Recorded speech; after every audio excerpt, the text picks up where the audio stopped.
Boa tarde a todos os alunos dos Bastidores da História. Hoje, continuando a nossa sequência aqui das aulas sobre a Grécia, nós vamos falar sobre a escultura no período helenístico.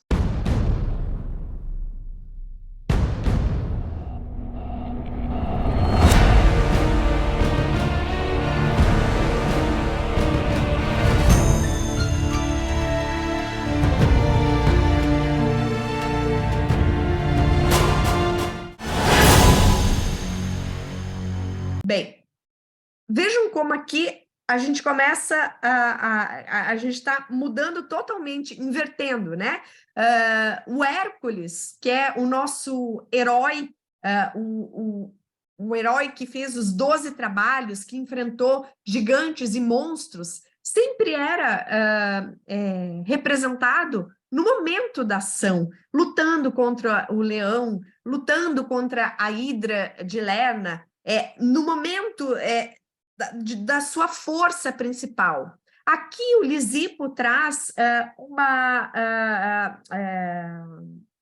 desculpa, não é o Lisipo. Aqui o artista, o Glicone de Atenas, que traz características dessa escultura do Lisipo, vai colocar o Hércules não mais no momento da ação, mas vai colocar o Hércules cansado. O Hércules está apoiado ali. Vejam que é uma escultura gigantesca, de mais de 3 metros de altura. A gente vê toda a força do Hércules, inclusive, se vocês observarem aqui atrás tem uma pessoa, é uma escultura enorme, maravilhosa, aliás, está dentro do Museu Arqueológico de Nápoles, mas é um Hércules que é forte, mas ele está cansado, ele está apoiado ali. A gente vê a pele do leão aqui apoiado na clava, a maçã, que é um dos símbolos do Hércules, está lá na parte de trás, ele está com a maçã segurando aqui atrás, a maçã de ouro, né?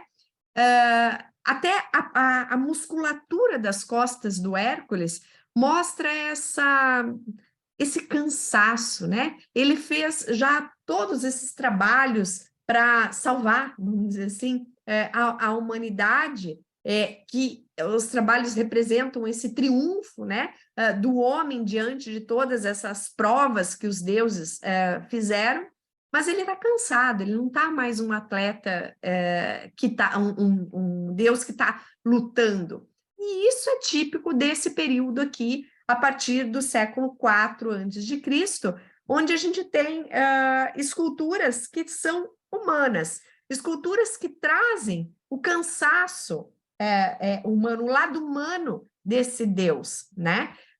De como é que a gente sabe que é do Glicone de Atenas, né? Uma cópia, então, da original do Lisipo, que seria em bronze. Porque aqui na parte de baixo a gente tem a assinatura do Glicone de Atenas, e essa escultura aqui foi encontrada nas termas de Caracalla, aqui em Roma, em torno de 1546. De novo, é uma escultura para ser vista de todos os ângulos. Então, quando o artista faz o Hércules, não é só para eu enxergar o Hércules de frente. Inclusive, parte dos atributos que a gente reconhece Hércules estão nessa mão que está para trás. Então, é uma escultura que a gente tem que olhar por todos os ângulos. É uma escultura tridimensional. Uma informação curiosa sobre essa escultura é que ela foi encontrada em partes, foi remontada, e uma das partes que faltava eram os glúteos. E um aluno do Michelangelo completou a escultura com os glúteos, mas depois, em restauro posterior, o glúteo do aluno do Michelangelo foi retirado, e porque foi encontrado o original, foi colocado o glúteo, foram colocados os glúteos originais, e os glúteos do aluno do Michelangelo foram retirados e estão em exposição no museu também. Uma outra escultura que é atribuída ao Lisipo, e que nós temos muitas cópias, é esse Eros aqui, numa posição super tranquila, como se ele fosse um moleque, né? Um menininho ali, que vai puxar, atirar o arco e flecha, de novo trazendo essa naturalidade, essa coisa do cotidiano para dentro da escultura. Outra escultura que já foi bastante debatida, que a original seria do Lisipo, mas acredita-se, a maior parte dos historiadores diz que essa aqui é uma cópia em bronze do século I a.C., da original do Lisipo, ou da escola do Lisipo, do século IV a.C., é o boxeador em repouso. E aqui a gente completa o que nós falamos na aula passada, quando eu expliquei para vocês a técnica da cera perdida. Essa é uma das esculturas em bronze que foi realizada com a técnica da cera perdida. Estudando a escultura, no momento que eles fizeram restauração, manutenção da escultura, se descobriu uma série de elementos, como, por exemplo, a forma com a qual ela foi realizada.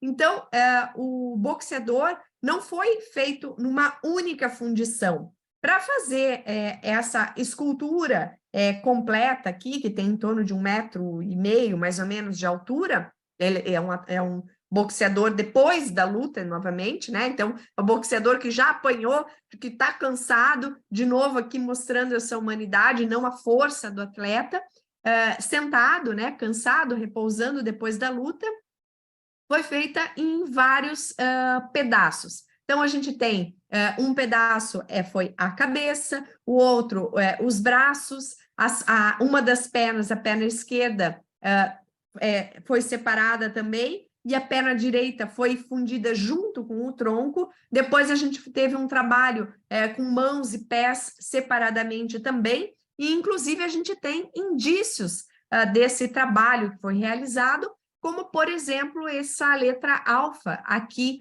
no pé esquerdo, que seria a abreviação de pé esquerdo, né? De Aristoros Pous, ou seja, o pé esquerdo, para que no momento que se colocasse a montagem do pé com os dedos e tudo mais, ficasse de forma correta.